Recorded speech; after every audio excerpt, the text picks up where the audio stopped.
What probably slightly annoyed prehistoric humans? Going to your favorite fruit tree or berry bush and finding someone else has already picked it clean.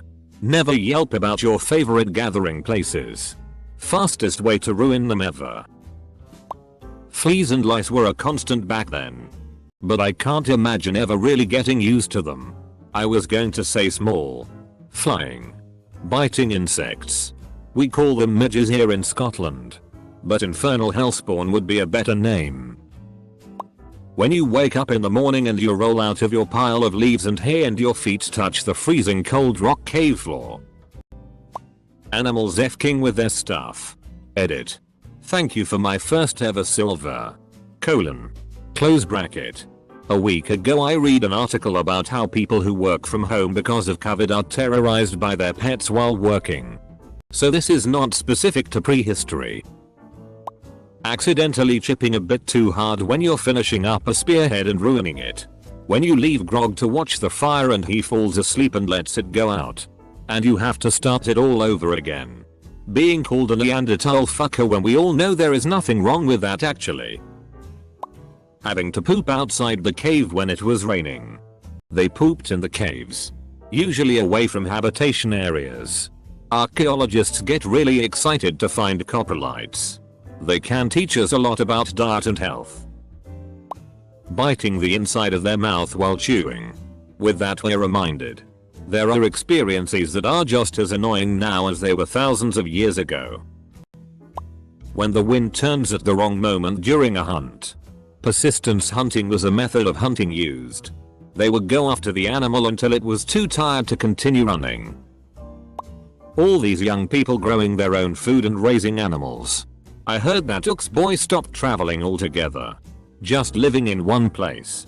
It's making man weak. It occurs to me how funny it is that we make up such simplistic names for prehistoric peoples when one of the first people that has a recorded name is Enheduanna. Double quote. The cording for your favorite bee shell necklace breaking. Someone mistaking your favorite pointed stick for the fire starter. Your kid running off with that really nice sharp rock and losing it in the river.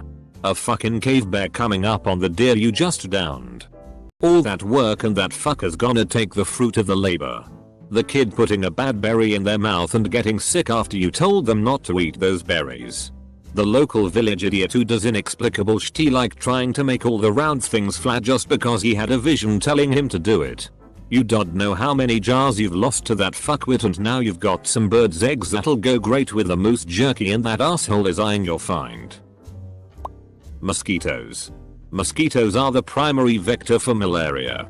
A disease which by some estimates may have killed something like half of all humans who ever lived.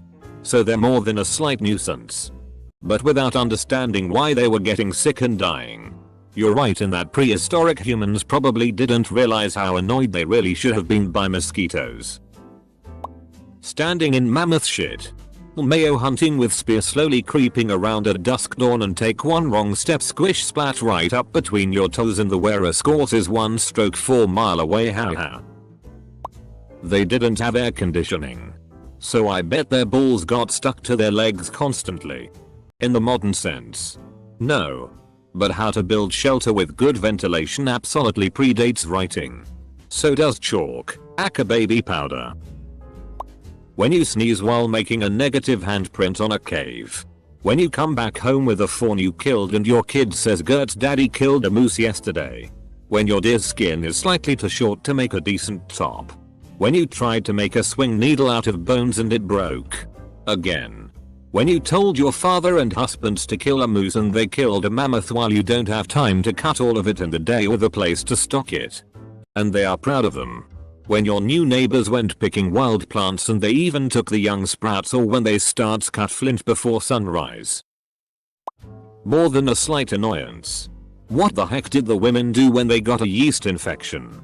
Those are horrific without prescription diflucan. You can't even walk if you have a bad one.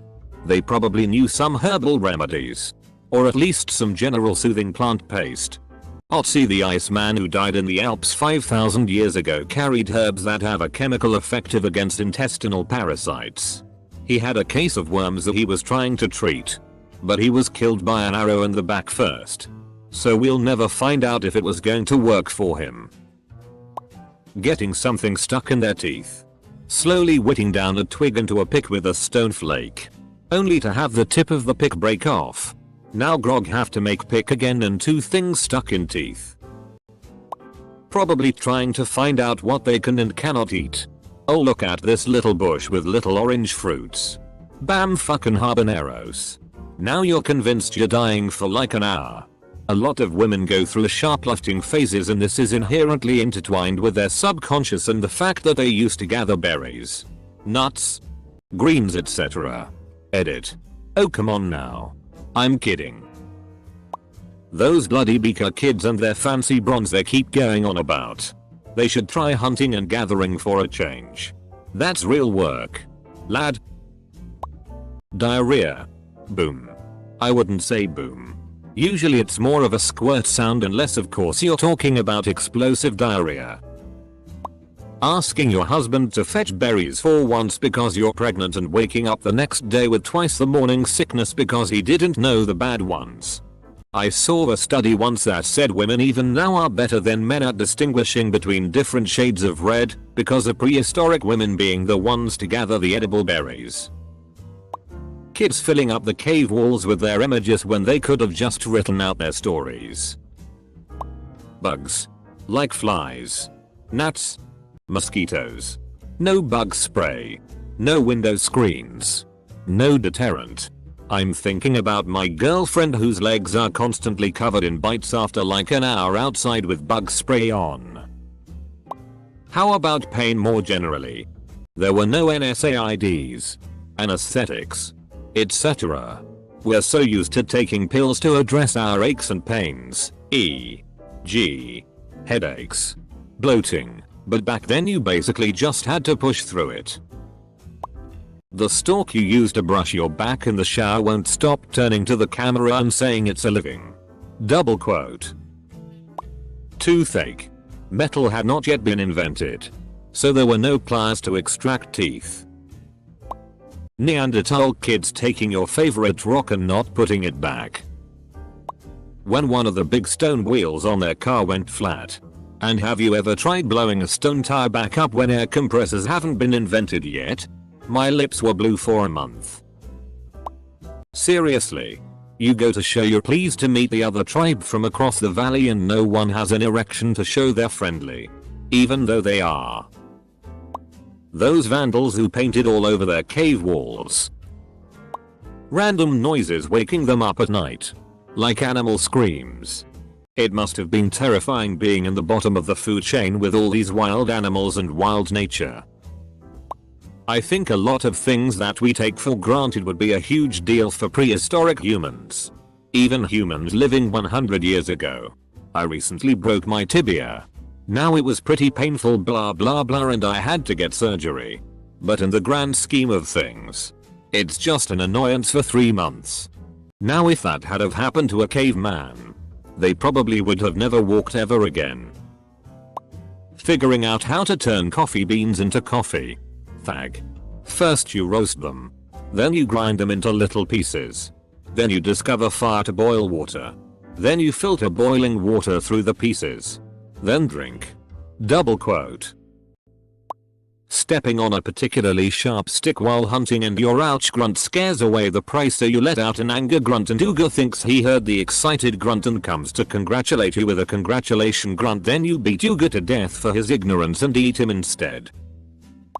Fun fact. Humans as we know ourselves probably didn't invent fire, axes, blades or many other of the first tools. When we talk prehistoric humans we can suppose they already had the basic instincts that we modern humans would have if left stranded far from civilization. So emo. Probably getting a tune stuck in your head even when you absolutely hate it. Fag's drum solo on a massive hollow stone you found wasn't all that pleasing to hear. But it was about as catchy as lice from a chimpanzee. Biting on bone or gravel when eating something. Since they had much stronger teeth and jaws, it would have been a minor issue. And due to, let's say, different hygiene standards, it would also have been quite common. Probably babies. When I have been holding my baby son, I've thought about how my ancestors raised babies and children and how they viewed the whole ordeal. I can't begin to imagine that moment of terror. I have to keep him alive while looking around at all the shit that could kill him. If he's still with you, you're doing well. At least animals can't eat him. Chafing. Stepping on something sharp. And I'd like to think having cramps. When I had my first cramp, it was in the middle of my back when I was young and home alone, and I thought I was being possessed. So I wonder what they would think it is. Every time they had sex, a baby was on the way. That's not how women work, yak now. I'd like to think the howling of wolves at night. Think about it. You've got some friendly ones hanging around. They help with hunting. Some let you pet them. But they just keep the whole village up at night. And you've got to get up early for megafauna hunting in the morning. 100% it's having to rock a piss in the middle of the night when it's cold out and you're super warm. You'll sleep stupid but really have to pee, so you can't go back to bed. You sit there thinking, how bad would it really be if I just let it fly right now? Then you realize you've been seriously considering peeing in your bed for the past 15 minutes, and if you would have just got up you'd be back asleep by now. Not sure about slightly annoyed. But have you ever thought about the Homo erectus who had to coexist with tree-dwelling Australopithecines? Imagine a goddamn tree dude ran up to your camp and stole your baby. Ran back up the tree. And laughed at you while it ate. It was a freakish nightmare no other early humans exactly had to contend with. Outlining your hand on the cave wall only to wake up the next day and find someone else outlined their hand right over yours and there is like tons of empty wall space left.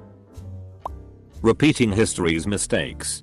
And sort of remembering the last time they'd made the same mistake. But not having a mechanism to record and prevent the error from reoccurring. When you go to pull the spear out of an animal you just caught and the pointy stone bit comes off the end of the stick and is now inside the animal. Now you have to start digging in there to get it out so you can continue the hunt. When rain got inside of their cave and now they have to go out and get leaves to cover it up. Ants covering and eating the hog liver they accidentally left out overnight. Saber-toothed tigers. An eyelash in their eye. But they don't know it's an eyelash because no mirrors. I imagine multitudes have gauged out an eyeball or both trying to get one out. I know this is supposed to elicit humorous responses. But it makes me a bit sad when I think of those of our ancestors who were deeply curious about the world around them. But had no way to find answers to their questions. Watching their fellow counterparts begin to develop better societies while you're stuck with your shitty cave and a partner who may not love you, with uncivilized kids that just eats your good you just work together. That idiot kid among us from the tribe who always talks about how he remembers he was eating berries near a tree last year and this year a berry bush had grown there. Dogs getting into the freshly hunted meat. I mean, we get pissed when they get into the garbage, but back then must have been something else. Stepping on pebbles that their children left on the floor, or when you're trying to go hunting but your dummy thick ass claps keep scaring away the megafauna. The shift from foraging to modern agriculture. Stopping being nomadic. And instead relying on one or two crops. Really FK'd with us when the floods and crop diseases arrived. These weird other humans that are a little taller and a little skinnier that keep encroaching our territory and hunting our animals. Like really? Do you mind? And what is with that shit sticking out under your mouth? Some kind of false horn? You look ridiculous. And your brow game is weak. BC Anon. Stories chiseled into clay tablets, known for being full of literal shit. About a cabal of tree-worshipping elite who were snatching up little kids and taking them to a cave to sacrifice them to the great oak. But Donald Trump has been fighting them in a secret war, and any day now the cabal will be defeated and the dust storm will start. Edit. I forgot to add that I am high-ish tea right now. It made sense when I started typing it. When you spend hours making the perfect spur tip only for it to be set down wrong and the pointed edge breaks. Wasting precious hours and calories that could have gone to something better. I see a lot of mosquitoes. But prehistoric times? Fleas, bedbugs, and multiple types of lice. Mosquitoes would suck, huh? Comma as well. But your entire body would itch. All the time. I can think of a lot of other problems. But they wouldn't be minor for the era. Small things could mean life and death. Wounds, child mortality, disease, flooding, drought, hypothermia, scarcity, parasites, hunger, shelter, being barefoot, insects, predators, daylight savings. In case this post has gotten anyone curious, The Earth's Children series by Jean M. are a great read. She did a lot of research and consulted with archaeologists and historians. Obviously it is still fiction, but it's very interesting. When you're trying to concentrate on the hunt and that F-King know-it-all won't shut up about how we should try planting grasses in one place instead. There was the one person who made fire. I'm sure they got pretty startled. But I can't imagine how everyone else felt when they couldn't get their pile faux sticks to do the same. Successfully downing a mammoth. But then eating nothing but mammoth for a month. Roast mammoth. Mammoth stew. Curried mammoth. Cold mammoth sandwiches. Had to have been pretty annoying seeing all of these creatures with evolutionary trays built for hunting. When all you had was a shitty little spear. I've thought about this a lot actually. My honest answer would be a runny nose. Can you imagine? No allergy pills. No tissues. Just having constant snot run down your face. And if you're a dude with a beard, especially before having tools to cut it, you just have a nasty snotty beard with who knows what else in it. The smell. The feel. All of it. Terrible. I can't even imagine what annoyed prehistoric humans. They probably thought they were very smart and living at the height of luxury after discovering how to bang the right kind of rocks together and make a fire for heat inside of their dirt-floored cave. But I bet it wasn't so great when you were the old crippled person that could no longer hunt or gather or make anything, so you were the one that always got the butthole for dinner when they divvied up the day's kill and handed it all out. Making tools then having them break. Napping is already a pain, but just make a knife of spear to have it break. Almost enough irritation to just go get eaten. This one actually annoyed me. So I guess it may have annoyed my ancestors too. When you spend months planning the murder of the head of your family. Even traded your beautiful SX mule for a sharp stone knife. Sharpening it little by little in the dark of every night, and then on the fateful day you stab a booger in the back only to realize that the knife broke without even piecing their hide. So now you lay there in the ground, being beaten to death with a stone after being honor-raped by your father. You've lost your family, your pride, your stone knife, your life. But most importantly, you've lost your beautiful SX mule. When idling in a cave cause it's raining and getting a random boner for the wife, and all 4 of your kids are playing with rocks and sticks, and your parents are chewing on the bones of one of your relatives who just died yesterday in background. Summer would have sucked. With no AC. And not many ways to shave the hair growing all over their body. The crotch would have been pretty airy though. Having your aurochs stomach pot split while mid-cooking. Spilling the contents all over the fire. Double annoyance of food that is difficult to recover.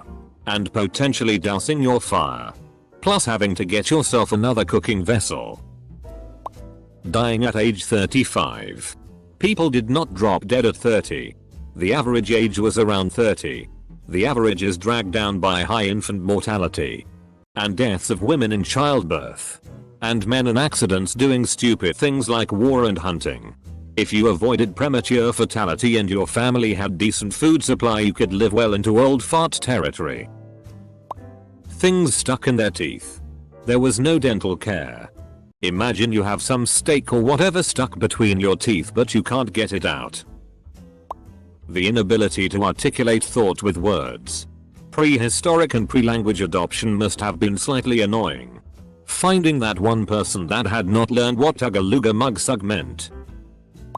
So there was a time before trash holes existed, and I think the existence of the trash room would be pretty annoying. Ooga booga. I wish I had something better to cover myself when I sleep for warmth than this smelly mammoth hide. Also, Unga bunga, I wish I had something better to rest my head on while I'm sleeping than this mammoth's head. I would imagine Stone Age ladies halting the whole tribe because they have to take a pee being a bummer. Like, you just made it through the last saber-toothed tiger fight, are on the run for the next best hole that provides shelter and possibly the opportunity to try the new thing called fire, and then someone screams, "Stop everyone. I gotta pee. Ooh ooh ooh. But not here. And don't look everyone. Let's go back a bit. I think I saw the spot. No. Wasn't here. I dunno. I think I can wait. No offense intended." The fact that your child, or even you, since some human species would reach about 1.35 meters, could be taken by an eagle at any moment, really. I think it would suck when little Grog was f***ing kidnapped by a bird. Letting the fire go all the way out. It's a huge pain in the ass to start a fire from scratch. And it's avoidable if you just keep it going. When you flake out and then realize too late that you let every single ember go cold. That would have to be annoying. Karen. Complaining that the fire didn't last long enough to cook her fish. Even though she arrived late after everyone else is trying to sleep. And no. We can't keep the fire going all night just for you and your trout. Karen. Not being able to reach the sun. Packing up your entire village town and hauling it by man labor to find a habitable area. Experimenting with every single animal to identify which milk tastes best. Walking everywhere.